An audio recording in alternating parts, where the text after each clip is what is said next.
નમસ્કાર વિદ્યાર્થી મિત્રો, તમારું ખૂબ ખૂબ સ્વાગત છે મારી આ ચેનલ સ્ટડી વિથ નેન્સીમાં.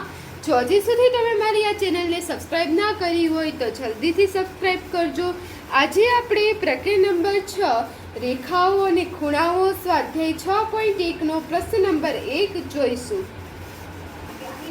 તો જુઓ, અહીં આપણને પ્રશ્ન નંબર 1 આપેલો છે કે આકૃતિ 6.13 માં રેખા AB અને રેખા CD CO બિંદુમાં છેદે છે. ક્યાંય આપણને આકૃતિ 6.13 આપેલી છે. આકૃતિ 6.13 માં જ્યાં રેખા AB છે અને આ રેખા CD છે, બંને ક્યાં છેદે છે? O બિંદુ ઉપર છેદે છે. જેથી આ શું થશે? આઇથીન અને આઇથીન રેખિક છોડના ખૂણાઓ બનશે. આ બધા બનશે, આ બધા બનશે. કે જે રેખા બે રેખા છેદે ત્યારે આ જે રેખાઓમાં આ બધા જ ખૂણાઓના રેખા ઉપર જેટલા ખૂણા આવેલા છે એ બધા જ ખૂણાઓનો સરવાળો કેટલો થાય? 180 અંશ થાય, જેને આપણે સરળ કોણ પણ કહીએ છીએ. તો O બિંદુમાં છેદે છે, આપણને તેટલું જ કીધું છે કે AB અને CD O બિંદુમાં છેદે છે. જો AOC વત્તા BOE બરાબર 70 અંશ, કે આ જે AOC છે આપણને એનું માપ નથી કીધેલું, પણ આ બંનેનું માપ થઈને કીધું છે કે આ AOC અને BOE કે આ બંનેનો આપણે સરવાળો કરીએ તો આપણને કેટલું મળે? માપ 70 અંશ બને છે. કે આનું ને આનું એ બંનેનો સરવાળો કરીએ તો આપણને 70 અંશ માપ મળે. અને ખૂણો BOD બરાબર 40 અંશ. અને જે ખૂણો BOD છે એટલે આ વાળો ખૂણો, આ ખૂણાનું માપ કેટલું છે? 40 અંશ. તો જો આનું માપ આપણને આપેલું છે, આ બંનેનું કુલ માપ આપેલું છે, કેટલું છે? 70 અંશ. તો એના ઉપરથી આપણે શું શોધવાનું છે? ખૂણો BOE. તો આ ખૂણો BOE કયો થશે? આ વાળો ખૂણો. આપણે આ વાળો ખૂણો ગોતવાનો છે. અને બીજું શું ગોતવાનું છે? વિપરીત COE. તો આમાં COE કયો થશે? આ C, પછી આ O બિંદુ અને આ E, આ COE ખૂણો. પણ આ COE ખૂણોની સાથે બીજું શું ગોતવાનું છે? વિપરીત COE ખૂણો નથી ગોતવાનું, વિપરીત COE ખૂણો ગોતવાનો છે. એટલે વિપરીત COE ખૂણો શું થાય? કે આ COE ખૂણો અને આ COE ખૂણો સિવાયનો આ બધું આવે, આ બધો ભાગ, આને આપણે શું કહીશું? વિપરીત ખૂણો COE કહીશું. આ ખૂણો COE, આ બધું શું થશે? વિપરીત COE. તો પહેલા આપણે આ વિપરીત COE શોધવા માટે શું શોધવું પડે? ખૂણો COE શોધવું પડે. તો અહીંયા આપણને પહેલા તો આપેલું છે એ લખી દઈએ કે અહીં જે ખૂણો AOC છે વત્તા ખૂણો BOE છે, બંનેનો સરવાળો કેટલો આપેલ છે?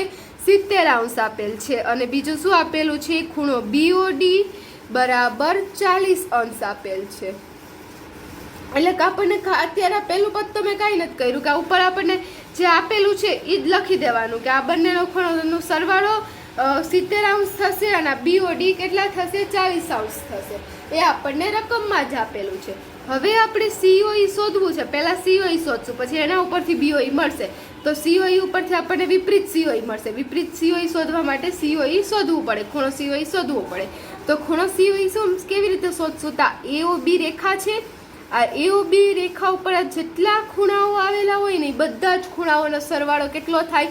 180 અંશ થાય છે. તમે આને રેખિક જોડના ખૂણાઓ તો કહો તો પણ ચાલે, પછી આને તમે સરળ કોણ કહો તો પણ ચાલે. કે સરળ કોણ એટલે કે આખો કોણ કેટલો થાય? 180 અંશનો થાય. અને રેખિક છોડ કહો તો પણ ચાલે, કે રેખિક છોડના બધા જ ખૂણાઓનો સરવાળો કેટલો હોય? 180 હોય. આ રેખા છે એની ઉપર જે ખૂણાઓ આવેલા છે તે રેખિક છોડ. તો અહીંયા રેખિક છોડના ખૂણાઓ એટલે બધાનો જ સરવાળો કેટલો થશે? 180 અંશ થશે. એટલે આપણે લખી દઈએ કે ખૂણો AOC વત્તા ખૂણો આ કયો થશે? COE. ખૂણો COE વત્તા ખૂણો BOE. તો આ ત્રણેય ખૂણાનો સરવાળો કેટલો થાય? આખાનો 180 અંશ. હવે કારણ લખી દેવાનું, કારણ કે તે કેવા છે? રેખિક જોડ છે. તમે કારણમાં સરળ કોણ લખશો તો પણ ચાલશે.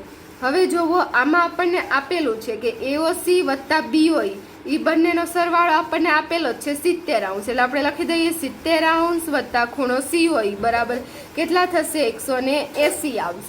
હવે આપણે ખૂણો COE શોધવું છે. એટલે શું કરશું? ખૂણા COE ને સૂત્ર કરતા કરશું. માટે ખૂણો COE બરાબર આ 70 અંશ બીજી બાજુ જાય એટલે કેવા થઈ જશે? -70 અંશ. એટલે 180 અંશ માઇનસ 70 અંશ માટે ખૂણો COE બરાબર, તો હવે 180 માંથી 70 અંશ જાય તો કેટલા વધે 110 અંશ. તો આ શું આપણને મળ્યું? ખૂણો COE મળ્યો. તો પણ આપણે શું શોધવાનું છે? વિપરીત COE શોધવાનો છે. આ ત્રણેયનો સરવાળો 180 થાય, એમાં આપણને 70 આપેલો હતો બેનો. હવે 180 માં 70 કાઢીએ એટલે 110 આપણને આ COE નું માપ મળ્યું. લખી દઈએ 110 અંશ. આ 110 અંશ મળ્યું. તો હવે આપણે વિપરીત COE એટલે કે 110 અંશ સિવાયનું બધું, તો આખું ગોળ કેટલા અંશનું હોય? 360 અંશનું. એટલે આપણે લખશું વિપરીત COE બરાબર, વિપરીત ખૂણો COE બરાબર શું થશે? 360 અંશ ઓછા ખૂણો COE. તમારે કોઈ પણ ખૂણાનું વિપરીત કોણ શોધવો હોય તો શું કરવાનું કે 360 માંથી તે ખૂણાને માપ બાદ કરી દેવાનું, એટલે આપણને વિપરીત ખૂણો મળી જાય.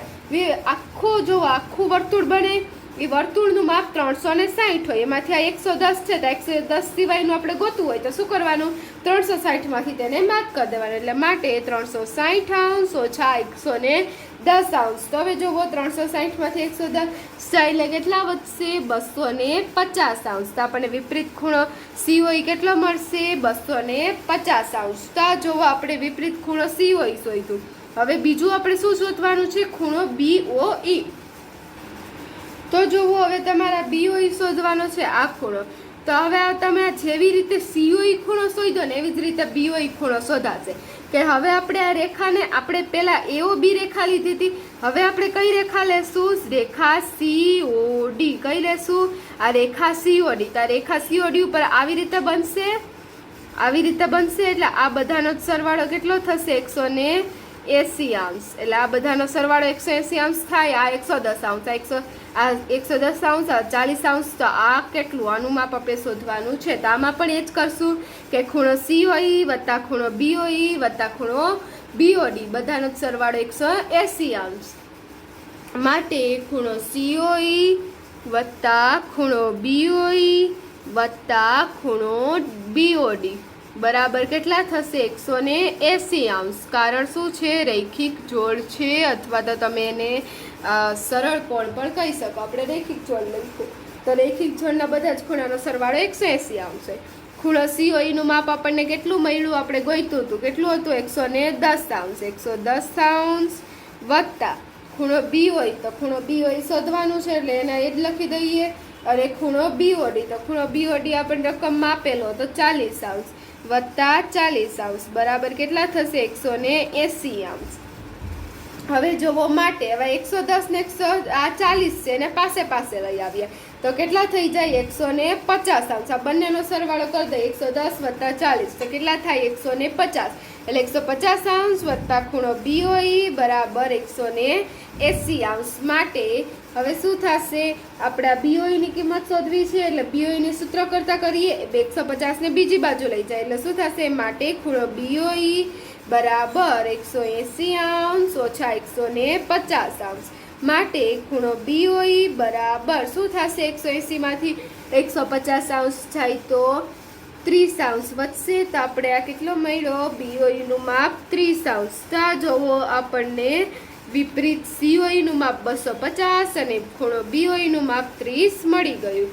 તો જોવો આપણા પહેલા દાખલાનો જવાબ આવ્યો અને અહીં આપણો પ્રશ્ન નંબર 1 પૂર્ણ થાય છે. જો તમને વિડીયો પસંદ આવ્યો હોય તો લાઈક શેર સબસ્ક્રાઈબ કરજો. જો હજી સુધી તમે મારી આ ચેનલને સબસ્ક્રાઈબ ના કરી હોય તો જલ્દીથી સબસ્ક્રાઈબ કરજો, જેથી તમને મારા બધા જ વિડીયો સૌથી પહેલાં મળી રહે. અને જો તમને વિડીયો પસંદ આવ્યો હોય તો તમારા ફ્રેન્ડ્સને પણ જરૂરથી શેર કરજો. Thanks for watching.